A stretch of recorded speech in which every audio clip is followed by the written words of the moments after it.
Welcome to WBC Faster Together, the LinkedIn Live series of Women Business Collaborative. I'm Gwen Young, the CEO of WBC. WBC is an unprecedented alliance of over 85 organizations focused on women in business and hundreds of business leaders, building a movement to achieve equal position, pay, and power for all women in business.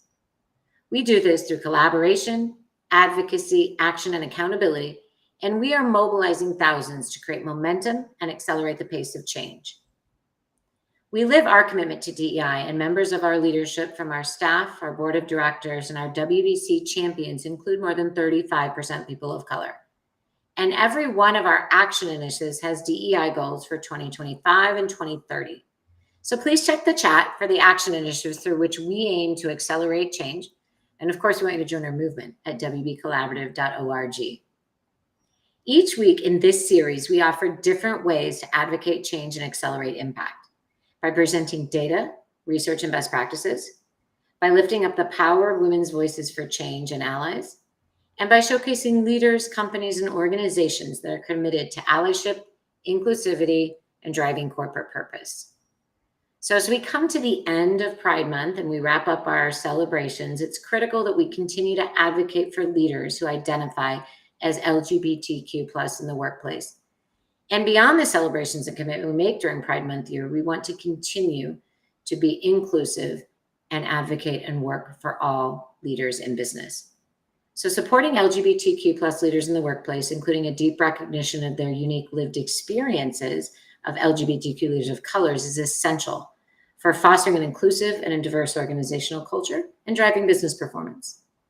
So I'm joined today by two incredible leaders from the WBC community, Erin Ahola, EVP and General Counsel at Akamai Technologies, and Susie Silver, Director of Client Services at the Diversity Movement.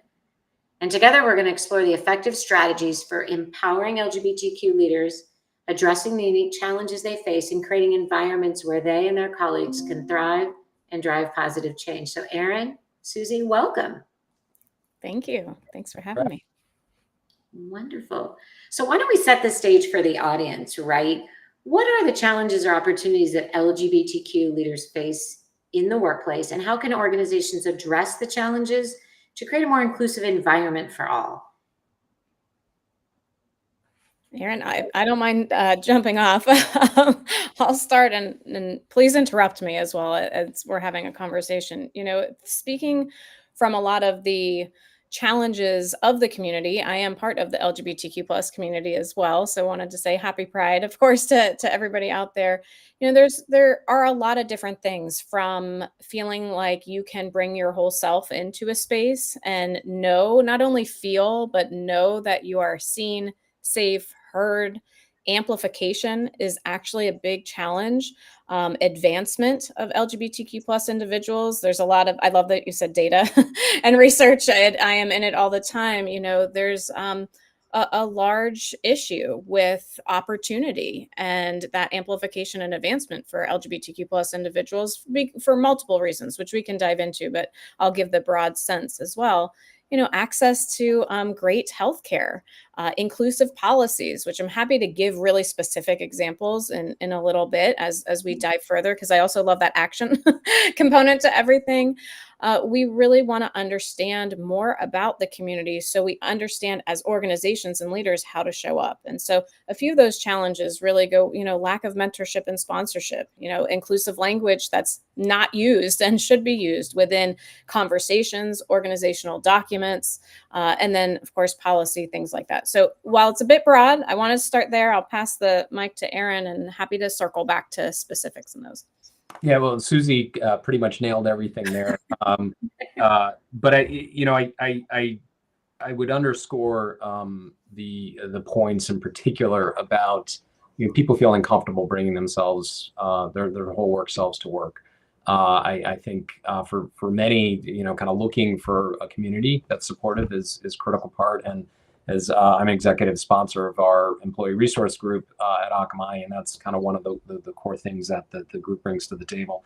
I think in addition, one other, Susie hit on a little bit, but we have a global organization, and I think it's important to remember and keep in mind, that as much we're all focused largely on politics and policies and regulations in the U.S., there's a whole world out there where things vary greatly. And so I think we have employees in areas that are part of the community that are under even more threat than I think people feel in the United States. I think that's something there are things employers can do or can't do. There's a limit there, but I think that's an important thing for organizations to always have in the back of your mind as well.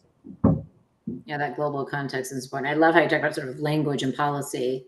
And then the ultimate thing with the words around it are authenticity. It's like, how do you show up? How do you know? How do you feel?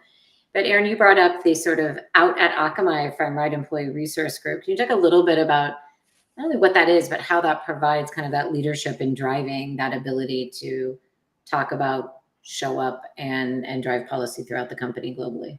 Yeah, sure. So I think as a lot of bigger companies do, Akamai has a number of employee resource groups that are kind of affinity type organizations, and membership varies by organization. They're broadly open to both members of the community and allies, and I think that has real advantages, and there are challenges as well with that. But the key in my mind for a successful ERG is really having the employee engagement and employee driven. And as an executive sponsor, I think probably the worst thing I can do is go in and dictate, what the group should do or shouldn't do. I'm there to help facilitate. And I think critical thing is finding leaders, finding a population, but that always exists. It's really finding a leader, a strong leader or two, and then a broader leadership team that's kind of willing to spend the time, willing to create the environment.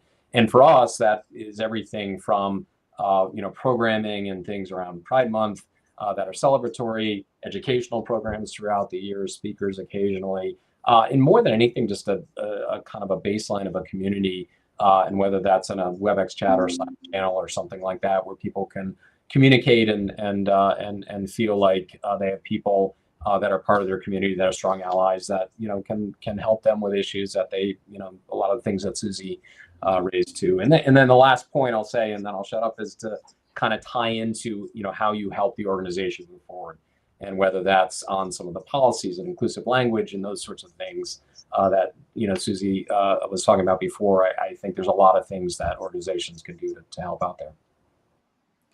It's kind of the perfect segue to Susie, because you alluded to it too, but you worked with companies across industry and functions on their policy and practices. Like, what's working well, right? Like, where can companies really continue work, learn from other companies? What can they improve on? Like, what is working? Yeah, what's positive are what I'm finding and what we're finding, there are more conversations exactly to that question. What can we do? How can we continue to improve? We're not checking a box here. We understand this is a journey. And even in that journey, we're going to maybe mess up. Well, you probably will. We're human, right? Mm-hmm. And how to continue. So, first and foremost, just to echo what Erin was saying, employee resource groups are working. They work whether it is in more an affinity type of group where it creates that safe space, all the way through, Erin, what you were sharing, that business pull through and how the groups can really have impact on the organization. It's working because people are being listened to. And back to my earlier points, people are being valued, they're being amplified, and that creates that engagement. It creates that safety. It creates then that retention. Honestly, I can be here. This is a safe place. I'm heard, I'm valued, and we're going to take action on the things that we're sharing. So those employee groups are really important, and they serve multiple different services to people, and sometimes they're called different things, but those are working. What I also wanted to mention, and I think in conversation before we went live, some groups are in a place that they're not sure what their identity is anymore. Maybe they were established in one capacity and maybe it was a few years and things have operated well, but then maybe something's a little stagnant. The reason I bring this up, and I'll get to some other specifics of what's working in just a moment, is that people are not alone. If you're part of a group that's in that space, or you're in an organization trying to figure it out, really go back to that mission, that vision of what the group is and how it serves people in the organization and also the business, that will help reinvigorate. So it's a lot of support we're giving, and just wanted to bring it up in case somebody out there is feeling like that. Now, other things that are working are this, it might seem small to some, but what I can say is if we think something is small, let's change that language because it's gigantic to somebody else. And so things like sweeping organizational documents to not say he, him, and she, her, it says employee, or it says teammate, or it says any organizational language. Policies, and offerings of benefits where maybe it's the department that's in charge of benefits that is in just acknowledgement of we're in continual contact with our provider and we are working on gender affirming care or access to family support, where yes, there's some changes. That's systemic. That's hard sometimes for organizations to change, but what they can do is communicate about the action around it. That is working. Down to rewriting. This is one of my favorite ones to talk about. For example, this is hyper specific, bereavement policies. Bereavement policies are often defined with language that says immediate family is defined as, and it might say mother or father or child or whatever. A lot of us in our community and outside of our community have chosen family. And there have been so many people, unfortunately, denied time off for loss in their life because of the way those policies are written. So I know that's hyper specific, but anytime I have an opportunity, I talk about that one. And mentorship, and I'll pause after this. I have plenty more, but mentorship and sponsorship programming. And really having where it is, of course, intentional and genuine and connection, not forgetting that those programs are really successful when there's structure around them, when expectations are clear. It's mutually beneficial, especially in that mentorship space. And how do we empower more sponsors to really amplify and lift up and to carry forward our community when we're not even in the room? And that has proven not only benefit to business, of course, retention is part of business, that safety, and also, not shy to talk about, that's also marketing for your organization because people are going to talk about it. And because these things are important to people, not only in our community, outside of the community. And so people are looking for all these things we listed as signals to inclusive work environments, even if that's not your identity marker. So hopefully those are a few good examples. I'll take a pause.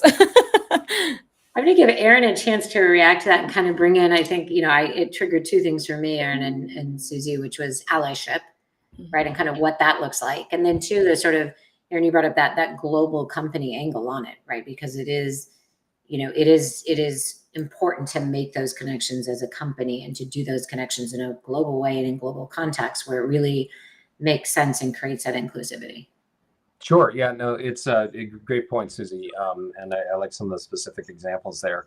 One note on that, just Gwen mentioned best practices before. One cool thing that our ERG came up with was crowdsourcing for documents. So basically got all the, kind of relevant policies and things and worked with the HR team, and a group of people went through to just, highlight and suggest things where we may want to think about it. So, I think there are ways to attack things that may seem like, kind of a mountain of work for an HR team, and they kind of are.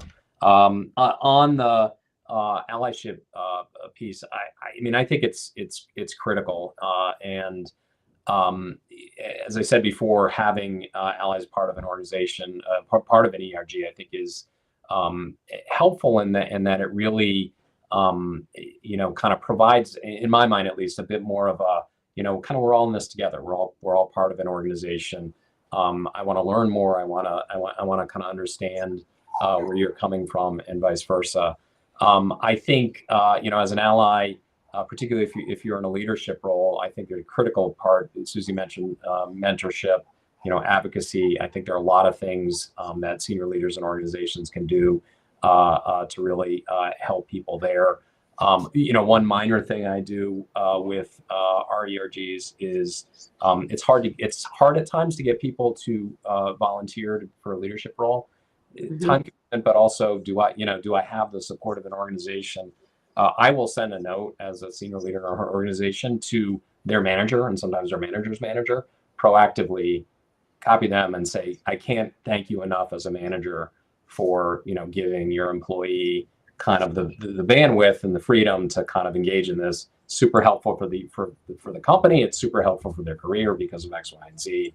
And it's just those kind of little things, which takes 2 minutes to shoot an email, I think go a long way towards people feeling like there's support there and they've got the air cover to do that. And you can even think further about things like performance reviews and making it a little part of your of an MBO, of an objective for the year. And so I think, that applies to allies and non-allies, but I think just more broadly, people in leadership roles, there's a lot of little things you can do for people in organizations like an ERG that are kind of looking for a little bit of support in order to kind of really give back and give in. And at the end of the day, it really helps the organization, which is why it's a no-brainer from my perspective. No, and I love that organizational support piece of it. There's an accountability piece, which is separate and different and has that sort of data piece of it and that kind of expectation. But there's the support, like I can do this, right? Because a lot of people are like, to your point earlier, Susie, how much time do you have in the day, right? So to speak. So, well, we always, and I think there's, so much more to unpack, but I want to unpack it in sort of that call to action space. Because we talk about at WBC, we talk about action for impact. We talk a lot about allyship and inclusivity and belonging, right? So we have all these words, but what I really like is to pull out, we've got a lot here of sort of what can companies and organizations do, right? What are some of the best steps here today in June 2024? Susie, I'm going to start with you because I have a feeling you've got several things written down. Yeah, I always say if I'm looking this way, I'm taking notes or reminding myself because I'm continuously taking notes. It honestly are some of the things I already mentioned and being redundant, but it's okay to take things one thing at a time and almost create an audit. Seems like such a negative, scary word, but really look at one by one those policies, one for language and then two for inclusion. So it's almost a tiered approach to your policies, your procedures. Think if it is an employee group. Do you have one? Do you not have one? Is that a great time in your organization for one? What would that look like, right? Thinking about a mentor sponsorship program. And again, it's a tiered approach. An activity that I often recommend is taking functions of an organization. So any department or team, everybody has different language. So if it's marketing or if it's HR, or if it's, any of those, your suppliers, and ask a series of questions like, where would exclusion of, and you could put an identity marker, where would exclusion and or bias, quite frankly, occur in this function? And just dump it out. No judgment, no scary, just dump it out. Then who's affected, long and short term? How do we think about what is needed in resources and expertise to overcome this? And then you can create action items from that. So those are some organizational things. And then independently, I want to reiterate the point of continuing to learn. We all learn differently. And please don't feel like we all have to have it figured out. That's what our society and culture tells us. We're all figuring it out. And please do not diminish something that you have been active in or are doing or are stepping up for and feel like it's too small or not enough. I can tell you it makes a difference. And you may never know, but it does. And so that individual self-reflection, that's continual, and then some of those organizational things. That's great. I love the last point, Susie, which is, nobody has it figured out. And I think that's really important to understand. I think, progress can be slow at times. And so, but I think as long as you're moving, that's better than not. So I think that's a great place to start. I'll put in a little plug on the employee resource group side. I think if you're at an organization that doesn't have them, start a conversation about why. If you're at an organization that does have them, I think get involved. And particularly if you're in a leadership role in the company, and that doesn't mean you need to be CEO. I think it's just, kind of you manage other people and you're seen as a leader. Kind of think about whether there are leadership opportunities in those organizations. Think about, can you be a mentor to someone in those organizations? I think it's critical. And then the last thing I'll say, and it was kind of on the flyer for the event, Gwen, which is, Pride's a month-long celebration, but in this context, it shouldn't end in a couple days, right? Even though we're all excited about July 4th holiday and everything, it's I think keeping issues for the community top of mind year round for organizations is critically important. And Do you mind if I add to that? I appreciate you bringing that up, Erin. And I know we're just about at time. And I can't speak for a whole community. So when I say we, I'm talking about myself. But if I have an opportunity, right, no community is a monolith. I'm going to say we in this point, we can see it and we can feel it when it becomes radio silent on July 1st. And it's devastating. And it's very hard to build trust from there, especially in the organization. So if there is ongoing efforts, education, conversation, whatever we've talked about, that's noticed, it's appreciated, and it does create that sense of belonging and trust. And it fosters that, even if it's at a slow pace. So I just wanted to say thank you for bringing that up. And that's a good challenge for everyone to hold themselves and accountable organizations as well. Well, and you ended it both, and we do have to end this, but you ended it on what I think is a really important word, which is that trust word, right? Because that goes to kind of the continual learning, the employee engagement, every piece of that is building that trust, which means learning, being seen and heard, and listening. So really glad you brought that up. And unfortunately, it is all we have time for, but thank you both. We at WBC, and I know we will continue. So I love ending to that kind of like, it is not just today, it is not just this month. And then we look to the fireworks and sort of that next issue. So thank you both. And thank you to the audience. And for those of you that are not a part of us, we invite you to wbcollaborative.org, where you can learn more about our initiatives, which are really focused on increasing more women in the C-suite and boardroom, addressing the underrepresentation of women in specific industries such as STEM, but also really looking to get more available capital for women. Heard the word entrepreneur from Susie earlier. And we want to advance a pipeline of women leaders that are going to bring equity, inclusion, and diversity to the business landscape. So join us weekly to keep up to date on our next guest and our progress for the movement for gender equity in business and the latest issues. Follow us on social media. We are at WB Collaborative, and we're on Instagram, Twitter, and LinkedIn.